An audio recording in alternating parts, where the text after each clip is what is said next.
L'État de Pennsylvanie a été la dernière étape de la campagne électorale de Donald Trump avant son procès pour blanchiment d'argent qui s'est ouvert lundi 15 avril à New York. Il doit répondre de 34 chefs d'accusation. Il est accusé d'avoir falsifié des documents commerciaux, prétendument pour cacher une relation sexuelle avec la star du porno Stormy Daniels en 2006. Samedi, à Schnecksville, le candidat républicain pressenti a une fois de plus dénoncé l'affaire comme une chasse aux sorcières.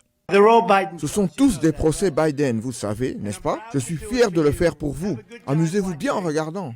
Comme il s'agit du premier procès pénal de l'ancien président, l'affaire sera examinée de près. L'analyste politique Calvin Dark.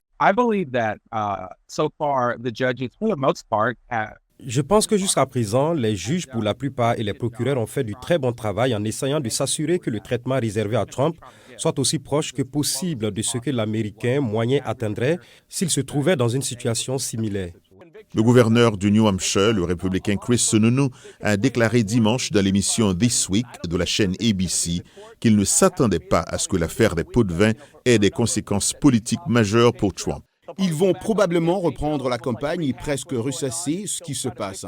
Ils vont essayer de jouer à la victime et cela a fonctionné pour lui. Dans le camp démocrate, l'attention du président Joe Biden a été pleinement mobilisée par des questions comme la réponse à l'attaque de samedi par l'Iran contre Israël. Mais on s'attend aussi à ce qu'il batte campagne dans les jours qui viennent avec une visite de 3 jours en Pennsylvanie. Le principal sujet de discussion, l'économie.